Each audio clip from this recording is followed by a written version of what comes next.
elles sont claires. Elles sont là, elles sont définies. Quand vous les lisez, on a fait les efforts de fouiller, c'est là. C'est tout un décret présidentiel. Le dernier, c'est 2011, c'est là. C'est clair, ces missions sont claires, sont écrites. C'est au nom de ces missions que ce poste existe. Mais alors, aujourd'hui, si on lit le secrétaire général est chargé des relations entre la présidente de la République et le gouvernement. Ça veut dire c'est une jonction, c'est un pont entre la présidente de la République et le gouvernement qui est en chef. Le chef du gouvernement. Parce que là, c'est là qu'il y a problème. Le gouvernement en chef, selon la République, selon la constitution qu'on appelle le chef du gouvernement, monsieur le Premier ministre, le chef du gouvernement. Ça veut dire que c'est des concertations qui doivent être menées avec les membres auprès des membres du gouvernement. C'est le chef du gouvernement. Il n'est pas chef du gouvernement de manière théorique. Il est chef du gouvernement selon la structure de l'État. C'est à monsieur le Premier ministre, chef du gouvernement, de consulter les membres du gouvernement sur une question qui interpelle monsieur le Président de la République. Parce que c'est lui qui est le chef du gouvernement. Ce qui n'est pas le cas quand on regarde le profil de ceux qui sont invités au Palais des Congrès. Ils ont une casquette administrative, politico-administrative, et ils ont une casquette essentiellement politique. Le cas des élus locaux, c'est-à-dire les sénateurs et les députés. On ne va pas porter les gants ou passer derrière le dos d'une cuillère pour qualifier d'illégitime et d'illégal les concertations en cours menées au Palais de l'Unité, aussi bien sur le fond que la forme, telle que les uns et les autres vous décortiquent cela ici. C'est des concertations illégitimes et illégales. Pourquoi est-ce qu'elles sont illégitimes? Elles sont illégitimes sur le plan administratif parce que c'est le Premier ministre qui doit consulter son gouvernement et rendre compte à qui de droit en tant que chef du gouvernement. Elles sont illégitimes parce que c'est le secrétaire général du parti au pouvoir qui a qualité de consulter les élus en cas de nécessité, c'est-à-dire Jean Kueté. Il y a un secrétaire général. C'est lui qui a qualité d'appeler, de consulter et les sénateurs et les députés qui, entre autres, sont les présidents des organes de base. C'est le même que vous allez voir. C'est eux qui ont cette charge politique. C'est lui qui a la responsabilité. C'est lui qui a qualité. Et quand on regarde tout cela, on peut s'interroger le contexte. Pourquoi est-ce que c'est maintenant, à la suite des défections faites aussi bien au sein du gouvernement que dans les alliances du parti au pouvoir, que de manière hâtive, le secrétaire général va se mettre sur instruction du président de la République à consulter et les membres du gouvernement et les élus. Donc vous faites un lien entre les récentes démissions, annonces de candidature des anciens alliés de la majorité présidentielle et ces concertations stratégiques. Il faut interroger les faits dans leur contexte. Parce que le journal Mutation, par exemple, dit que c'est un contre-feu. Justement, c'est-à-dire, une fois que cette défection a été annoncée, la colonne vertébrale du système a pris un coup. Alors, il faut hâtivement trouver une stratégie. Et nous sommes à quelques jours de la convocation du corps électoral. Alors même que la brouille existe encore au sein du parti au pouvoir de qui sera candidat. Les défections des alliés de poids arrivent. Qu'est-ce qu'il faut faire? C'est la panique. Chacun, en fonction de sa manœuvre, organise, prend une initiative. C'est ça. Voilà pourquoi on parle de concertation illégitime et illégale. Alors, quand on regarde ça, quand on regarde même ces concertations, ces grimoires, moi j'appelle ça les grimoires au talisman, c'est-à-dire on pense qu'à la dernière minute, on va créer une potion magique. Un grimorium, on va prononcer un mot, et on va essayer de rassurer l'élite politique, administrative, locale. Non. Aujourd'hui, l'élite ne rassure pas la base. Parce que pendant 43 ans, si aujourd'hui il y a justement les ruptures avec le système, c'est parce que l'élite a pris ses distances dans ses missions de développement local et communautaire avec la base. C'est cette élite qu'on constitue aujourd'hui qui est même le problème. C'est elle que la base rejette. Elle ne peut pas rassurer. Ce n'est pas à l'élite d'être consultée. Quand le président de la République veut entrer en campagne, si vous avez bien lu le quotidien Cameroun Tribune, on dit que c'est le comité technique d'organisation de la campagne, ils ont formulé ça comme ça, un comité technique d'organisation de la campagne, M. Mia, qu'il entre en contact direct avec les populations à qui il n'a pas apporté les attentes et les désirata voulus. C'est ça le problème aujourd'hui. L'élite ne rassure pas. Parce que l'élite en charge de développer, c'est plutôt engraisser. Et les ayants droit, le peuple souverain, s'est étiolé continuellement depuis 43 ans aujourd'hui. Nous disons cela pour vous faire comprendre que dans cette précipitation, aller tenir les rencontres comme cela de manière médiatisée au Palais de l'Unité relève de l'imposture. Ça, on ne peut pas désacraliser le symbole unique dont dispose notre État. C'est-à-dire la somma potesta de l'État. C'est quoi? C'est la présidence de la République. Ça devient donc un directoire d'un parti politique où on discute des questions politiques, où on se concerte. Non. On ne va pas vider la République de tout son sens. Parce que des gens sont en quête de repères. Comprenez cette sortie du secrétaire général du comité central du RDPC qui organise des séances de travail. Ça en rajoute à la confusion? Oui, à la cacophonie. Et vous avez fort opportunément utilisé le mot. Mais moi je suis totalement contre la banalisation de ce qui est en train de se passer. L'heure est grave. Et puis, après avoir dirigé ce pays par procuration, pendant pratiquement 7 ans, on ne va pas accepter, moi je parle d'une position citoyenne, une candidature par procuration. Parce que c'est ça que le RDPC et ce groupe-là est en train de nous préparer. On parlait tout à l'heure du secrétaire général. Moi je crois, et c'est là où je suis peut-être en désaccord avec Edmond, d'accord, les éléments qu'il a donnés sont des éléments scientifiques pour étayer la lanterne de ceux qui nous regardent. Mais il suit M. Tegen dans le subterfuge et l'entourloupe. Il n'est pas question de ça. Il n'est pas question du fonctionnement de l'État. On a même déjà questionné ce gouvernement sous haute instruction par procuration. Ça, c'est un autre débat.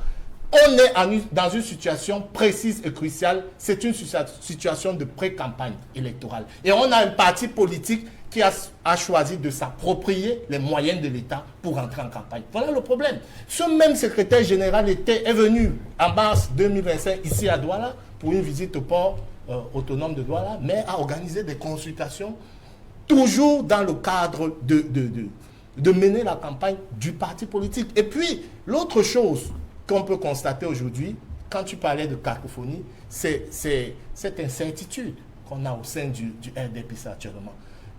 Ils font beaucoup de random autour de quelqu'un qui ne s'est pas encore déclaré candidat jusqu'à aujourd'hui. Est-ce qu'ils veulent le forcer à la candidature? Est-ce qu'ils ont une stratégie pour nous l'imposer? N'oubliez pas qu'ils publient depuis quelques mois déjà une série de tweets, de discours anciens, pour la plupart recyclés, qu'ils prennent Donc, moi je l'ai dit en d'autres circonstances, si on a un candidat, si Paul Biya est candidat, mais qui se présente au public, lui qui se présente et qu'on le voit, qui mène campagne, on ne va pas accepter une autre candidature et une campagne par procuration. Ce n'est pas possible. Qu'ils prennent les devants, s'il y a des consultations à faire, qu'il les fasse, et maintenant qu'il ramène ses troupes pour aller en campagne. Bongo n'a aucune légitimité pour mener une campagne. Si le candidat, lui, Ngongo, qui se déclare, tout ce circuit qui a conduit le Cameroun à ces blocs qui s'affrontent et qui se neutralisent, qui paralysent l'action de l'État, c'est à ça qu'on va encore aboutir. Ça, c'est pour répondre à ta question sur l'action du... Clairement, il y a une tentative de reprise en main de la part de l'organe de l'autorité légitime pour mener ces consultations. Parce qu'on se rend bien compte... Il y a le sentiment d'être surpassé. Bien sûr, d'être mis sur la touche aujourd'hui. D'être mis sur la touche. Et je dis, c'est encore... Ça témoigne encore des antagonismes qu'il y a au sein même du RDPC. Je ne le dis pas pour m'en plaindre.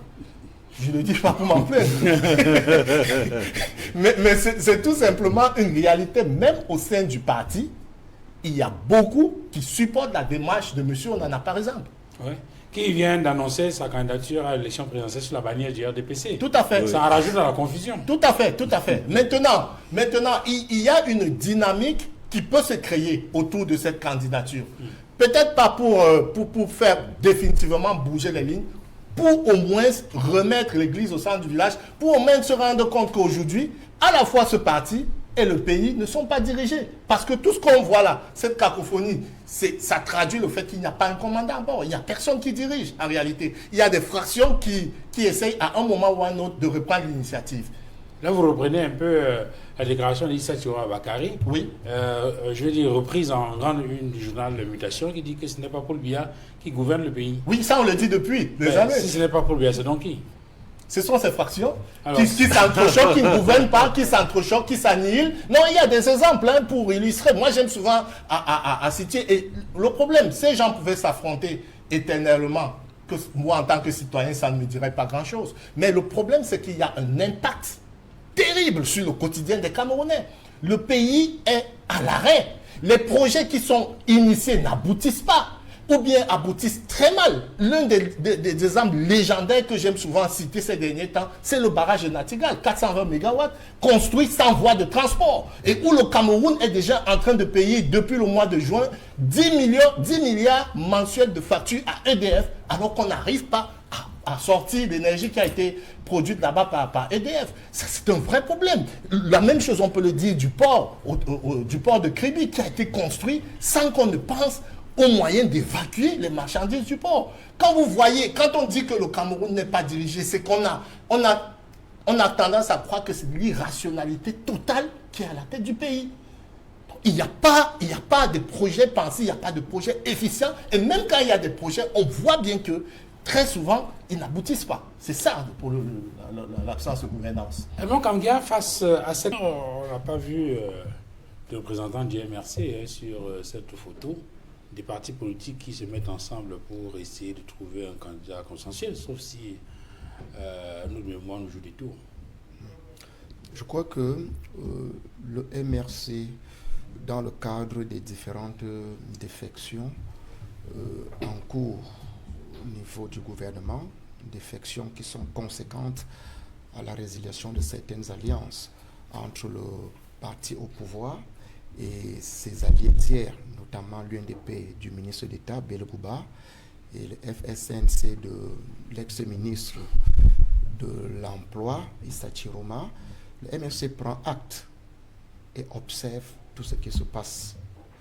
Et nous avons également constaté que les deux principaux acteurs qui désormais rejoignent l'opposition, c'est-à-dire le ministre d'État Belgouba et Issa Chiroma, mènent des consultations parallèles avec des acteurs politiques de l'opposition. Déjà, le premier vice-président du MRC, M. Mamadou Yakuba Mota, entre-temps, il a salué, il est allé chez Issa Chiroma et chez le ministre d'État Belgouba. Bon, cela rentre dans le cadre de l'ouverture politique et le sens du rassemblement et des mains tendues que le professeur Maurice Kamto, qui est candidat aux élections présidentielles de 2025, a toujours voulu. C'est-à-dire, pour ce Kamto, en tant que candidat, nous l'a toujours dit que dans le contexte actuel, il n'y a pas un parti politique qui peut lever le doigt et dire qu'il prétend remporter les élections présidentielles seul. C'est pour cette raison que le candidat Kamto est dans une option de plus longtemps d'ouverture, de tendre la main aux bonnes âmes, aux bons citoyens, à ceux qui veulent vraiment la rupture et le changement. Donc, cette autre image qui circule depuis cette nuit, rassemblant 5 ou 6 leaders de partis politiques autour de M. Issa Chiroma, moi je considère cela comme les consultations qui sont en cours, comme celle qui a eu lieu il y a une semaine il y a 3 jours avant celle-là. Donc, on ne peut pas encore dire quoi que ce soit, mais il est vivement souhaitable, tous les Camerounais le savent, qu'il faut que les figures de pont de l'opposition essayent de fédérer leurs efforts, essayent de coaliser pour qu'ensemble, on renverse le parti au pouvoir. Et ça, c'est la dynamique du candidat Maurice Kamto. Alors, François Arion, est-ce que c'est une dynamique qu'il faut saluer ou bien au regard du timing, il faut s'en méfier? Je pose la question parce que parmi ces leaders qu'on a vus, il y en a qui étaient déjà dans les premières dynamiques de coalition et qui sont présentés comme jouant double jeu. D'ailleurs, cela apparaît.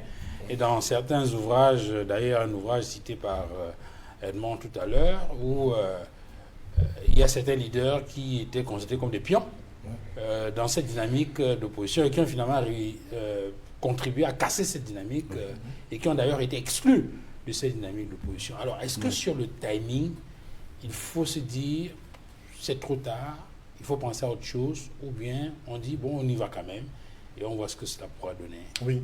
Tu me permets de clore définitivement la question de la candidature du RDPC. Je vais répondre à ta question. Moi, je veux le dire. Edmond l'a dit tout à l'heure, et ils ont l'habitude de le dire au sein de leur parti. La présidentielle, c'est la rencontre d'un homme et d'un peuple. Si vous avez un candidat, si votre candidat est Paul Biya, qu'il vienne à la rencontre des Camerounais et qu'il regarde les Camerounais droit dans les yeux, qu'il défende 43 ans de casse sociale, d'inertie, de malgouvernance du pays, qu'il défende ce bilan, qu'il ne fasse pas comme vous avez l'habitude de faire, de vous défausser. Vous remarquez bien qu'ils ne viennent jamais défendre, même quand il s'agit d'un secteur, vous ne voyez pas les ministres ou bien les responsables, les directeurs généraux venir sur les plateaux défendre leur action. Ils envoient des communicants, voilà. J'ai beaucoup de respect pour Maître Gagny le sait. Mais c'est comme ça que fonctionne le RDPC malheureusement. Maintenant, de manière précise, pour répondre à ta question, je crois qu'on est dans un moment essentiel de la vie de la nation. Et ces démissions en cascade sont du pain béni pour la dynamique de changement du pays. Du pain béni parce que déjà, ce pouvoir, la République menée en fait, le sens de la République ou bien le gouvernement RDPC par son incapacité à répondre aux aspirations du peuple camerounais, à développer une sorte de repli identitaire. C'est-à-dire que les gens ne trouvant pas de réponse au sein de la République à leurs aspirations, à leurs besoins, ont cru que ça se repliant au sein de leur communauté qu'ils pouvaient trouver. Et puis, c'est à sédimenter le vote qui est un peu devenu féodal. Il faut le reconnaître. Et au Cameroun, aujourd'hui, vous ne pouvez pas minimiser le poids de 2 leaders qui ont démissionné, surtout dans le Grand Nord. Je veux parler de Bello Bouba et d'Issa Tiroma. Le Grand Nord, à lui seul, c'est à peu près 40% de la structure de vote du Cameroun. Un peu, peut-être, on va dire 35%. Mais il faut bien comprendre aussi que cette démission a été poussée et portée par un peuple, par la base, leur base, qui ne voulait plus de ces coalitions, qui ne leur rapportaient strictement rien, qui n'avaient aucun impact dans leur vécu quotidien. Et n'oubliez pas que ces populations, lors d'un récent déplacement du secrétaire général de la présidence de la République à l'extrême nord, lui ont fait face pour leur dire leur désenchantement et leur désarroi. Voilà le contexte. Un contexte de rupture avec ce pouvoir et avec ce gouvernement. C'est ce contexte que la dynamique d'opposition doit capitaliser. Il y a une dynamique qui existe déjà. Il y a un parti politique qui semble être passant, qui est présent, que ce soit sur le terrain, que ce soit dans l'animation du jeu politique. Mais ce que je veux dire, c'est qu'il faut se garder de tout messianisme. Il ne faut pas, en construisant une dynamique de changement d'opposition, faire comme s'il y avait un homme providentiel. Il y a bien sûr un leader, il y a bien sûr quelqu'un qui porte la main, mais il faut trouver une stratégie efficace. L'essentiel étant que celui qui soit mis en avant soit celui plus susceptible de transformer l'essai. Parce que ça ne servira à rien, après tout ça, d'avoir des gens qui soient, sont des traîtres entre grands. Et puis, il faut aussi se garder d'étiqueter des gens à ce stade-ci. Même s'il y a des suspicions, Duval, il est bon de composer avec tout le monde. Avec tout le monde, parce qu'il s'agit d'une question stratégique. On est à 3 mois des élections. On ne peut pas aujourd'hui commencer à être suspicieux vis-à-vis des gens qui peuvent engranger des suffrages pour l'opposition. N'oublions pas que la dynamique qui est celle du peuple camerounais aujourd'hui, même au RDPC, il le reconnaît, c'est une dynamique de changement. On ne veut plus de ce pouvoir mortifère qui a mené le pays à l'abîme. Donc notre problème aujourd'hui au sein des forces du changement, c'est de trouver, je revendique ce statut, de trouver la meilleure façon de faire tomber ce régime, et toutes les forces qui rejoignent cette dynamique d'opposition sont les bienvenues. Il ne faut pas les stigmatiser, il ne faut pas les étiqueter, il faut trouver un bon cadrage pour qu'ils puissent agir et transformer les scènes. Maître Georges Teghem, il y a Léon Teller Onana qui annonce sa candidature à l'élection présidentielle. Comment vous prenez ça au RDPC? C'est embarrassant pour vous? Déjà, je voudrais apporter une réponse à votre question en répondant également à M. Handicam. Vous dites qu'il faut que nous soyons clairs. L'article 27 alinéa 3 des statuts du RDPC est très clair.